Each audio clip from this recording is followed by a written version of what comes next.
where we put misconduct on display, explore police and legal content, protect rights, and demand accountability. This episode is brought to us by Yardley Ski Auditing. Be sure to check the link below, subscribe to his channel, and give him the credit he deserves. In this episode, Auditor Yardley Ski is calmly filming outside a police station when an officer lashes out and detains him in under 60 seconds. No questions, no investigation, just a pure power trip. But Yardley isn't rattled. He challenges every flaw in the officer's approach, exposes the unlawful detention, and later walks away with a nice compensation payout in court, proving yet again another embarrassing police failure. Your name? PC Harvey from the North East Dog Unit. Who? PC Harvey from the North East Dog Unit. Are you one of these auditors that like... From the North East Dog Unit? That's it. So you got dogs in there? I have. Alright. Mate, just you're not blocking me in, are you? No, I'm not coming over to the side. Don't touch me and don't follow me either. Address me as sir. Keep it professional. Another unit to assist with a stop outside TDJ, please. I've got someone filming the Met building and vehicles going in and out.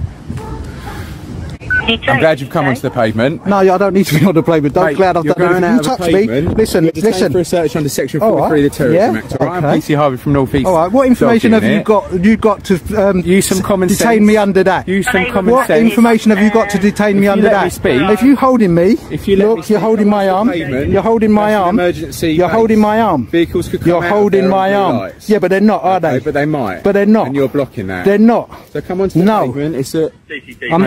Listen, the more you drag me, the more you're gonna put you onto the pavement. You don't need to put me on the pavement. The officer stepping out and immediately restricting the auditor's movement reeks of assumption, not policing. What's especially absurd is that he openly asks if the individual is one of those auditors, clearly indicating prior knowledge of practice. That alone should have told him this was a lawful audit, not a threat. But instead of using that information sensibly, he jumped straight to invoking Section 43, a serious power meant for genuine terror threats, not someone holding a camera on a public pavement. The officer had already made his mind up before even engaging. No effort to observe, no proper questions asked, just an immediate escalation backed by shaky logic. When someone who knows what auditors are still chooses to weaponize anti-terror legislation against them, it's not ignorance. It's deliberate misuse. Your behaviour and your actions, these can be sites that are vulnerable to terrorist attack. And what? And when what have you got? What information have you got to suspect me of that? Are you gonna? What information have you got to suspect me of that? Are you gonna listen, or are you just gonna keep? Well, I'm detained, aren't I? Huh? I'm detained, aren't I? You are, but you're asking. Well, I don't have to listen to you, do I? You're asking me questions that you want the answers to. Go on then. What's the answer? Every time I speak to you, you're talking over me and not allowing me to talk. Go on then, talk. Okay. You might be one of these new auditors, they're called. They like to provoke a response out of the police to try and get something for clicks and likes and views on YouTube. It's like a new trend that people like to do. Also, you could have suspected terrorists potentially that could be doing what's called hostile reconnaissance, and what people do before they may decide to launch a terrorist attack is they like to come and do recce's of the buildings and the vehicles that they might think I'm going to do an attack on that vehicle or that car. That's another reason. Okay, and that's why I've stopped you, and that's why you've been detained. First, invoking hostile reconnaissance as justification for detaining someone peacefully filming is a stretch so absurd it discredits the entire stop. Real terrorists don't advertise their intentions by openly filming in public view. And if they did, why wouldn't they use far more covert methods? Modern attackers use Google Earth, drone surveillance, or anonymous online mapping to pre-plan their actions, not walk up in broad daylight and film themselves doing it. Even if there was some remote threat, the officer's logic ignores basic context. The auditor was not camera working undercover, but in plain sight.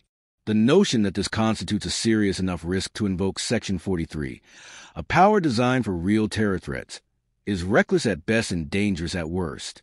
By conflating lawful filming with suspicious behavior, this officer ignored context, precedent, and proportionality. So why do you suspect me of doing that? Because that building is vulnerable. Why do you suspect me of doing that?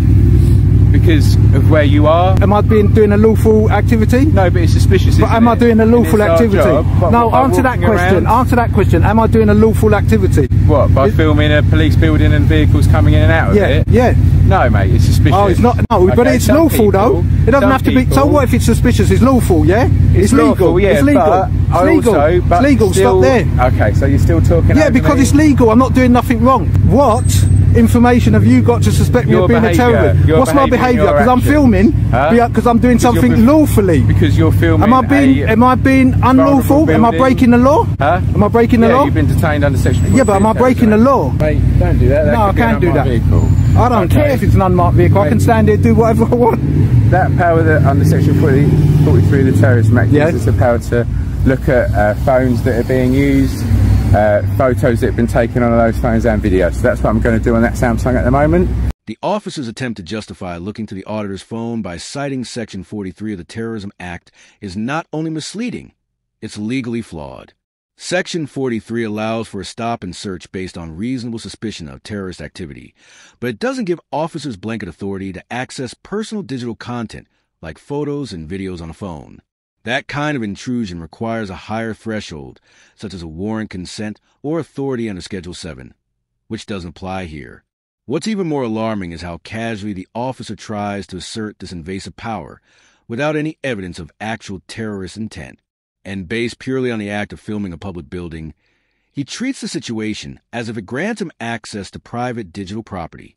That is a gross overreach, and courts have already warned against this kind of behavior, especially when it infringes on Article 8, the right to privacy.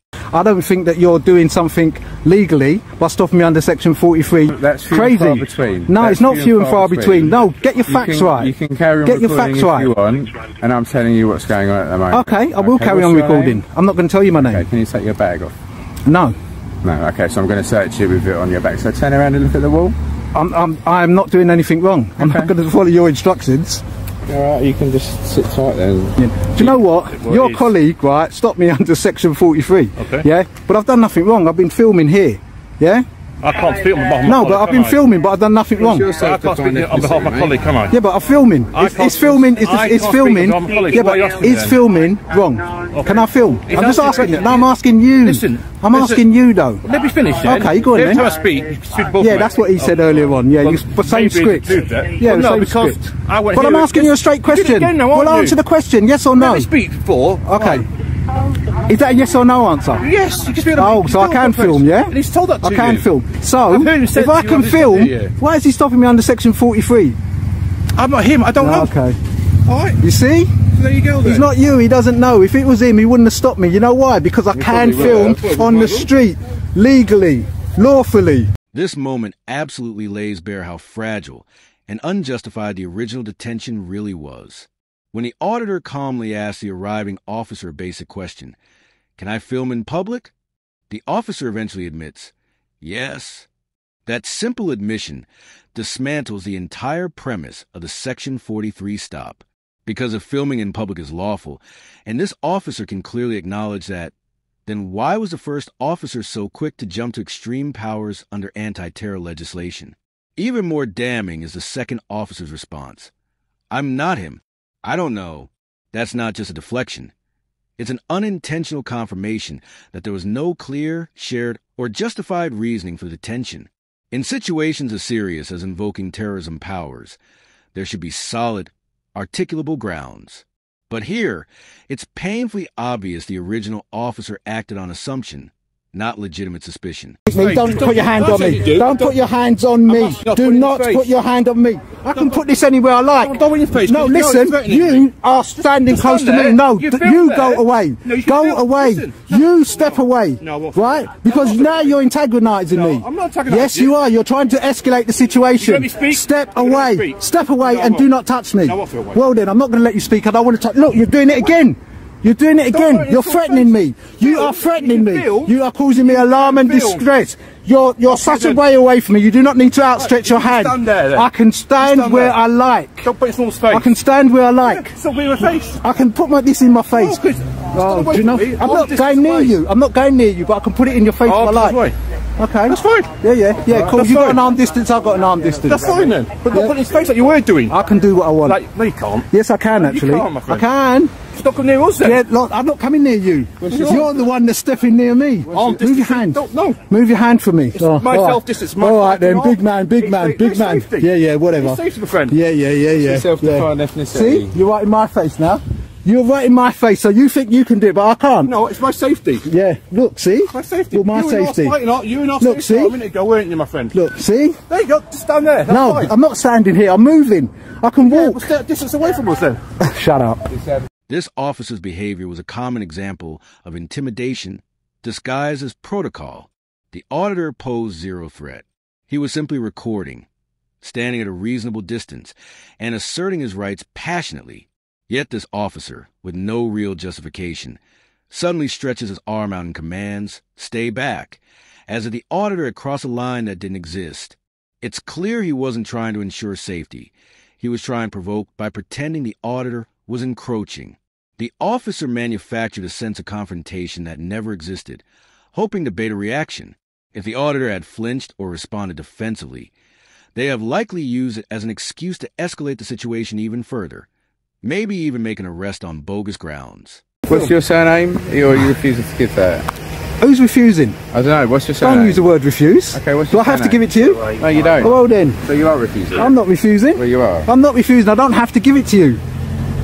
Why don't you understand what you're saying? Do you want to just show us the gallery on the phone of the photos that you've taken in the videos?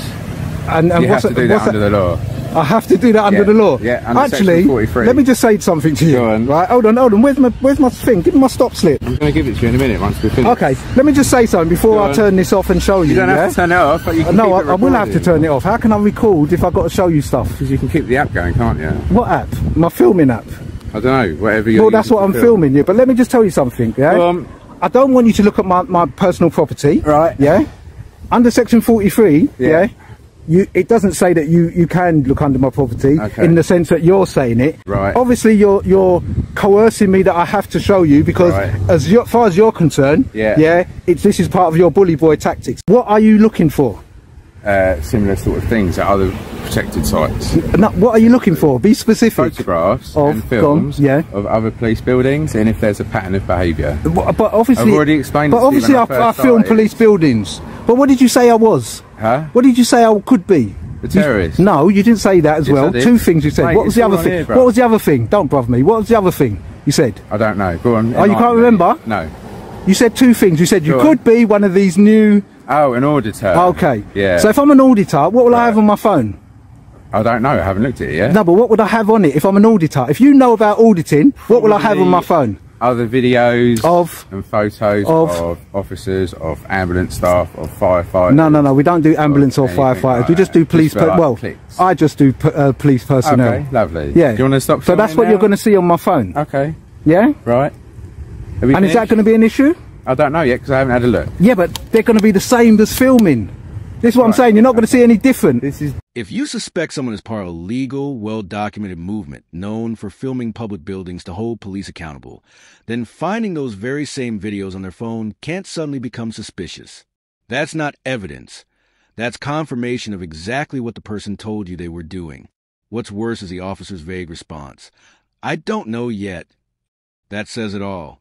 It shows he went digging without a clear, lawful objective. He's not looking for something specific tied to a criminal offense. He's fishing for anything that might retroactively justify the search. That flips the principle of reasonable suspicion on its head. Instead of evidence driving the search, he's hoping the search itself will somehow lead to justification.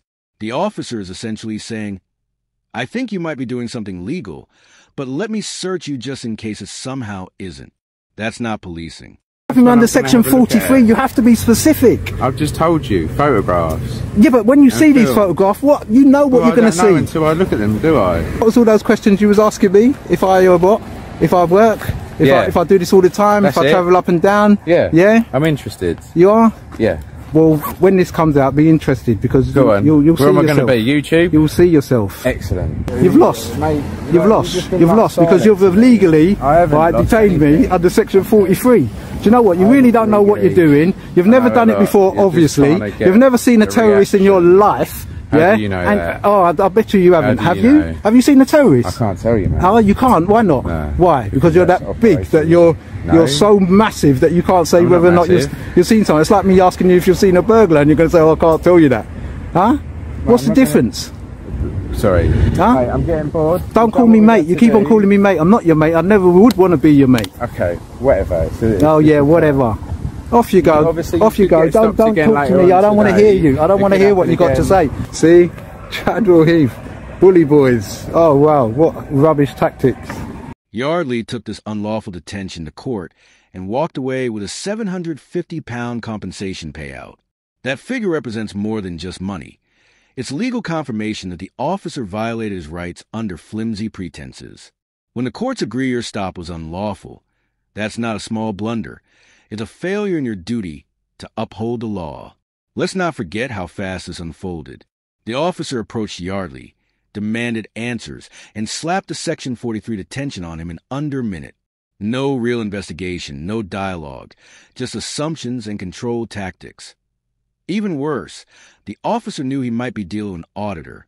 He said it himself and still continued as if this was some covert operation, his justification being that he might find videos of police buildings on the phone. But if you know he's an auditor and you expect to find videos of public buildings, what exactly are you searching for? The officer couldn't explain because there was no valid explanation. The second officer's behavior didn't help either. Rather than evaluate the situation fairly, he backed up the blunder with vague answers and antagonistic posturing. When the auditor asked why he'd been stopped, he shrugged it off with, "I don't know. I'm not him." That's not just a lack of accountability. It's a failure in teamwork and public service. And when he physically tried to control the auditor with subtle intimidation, it only exposed their strategy further. Silence a person, not the issue that in the end, Yardley's ski not only stood his ground, he exposed this incident for exactly what it was, a textbook example of ego-driven, rights-violating policing. His court win sent a message that unlawful use of terrorism powers won't go unchecked. The payout, the exposure, and the embarrassment for these officers all stem from one truth. They let their authority override their judgment. It was a lesson in how not to do the job. That's it for today's video. If you enjoyed this episode, don't forget to like, comment, and subscribe. It really helps me continue with my independent coverage. Also, don't forget to check out Yardley's Ski Auditing. His channel is linked in the description. Show him some love. Thanks for watching.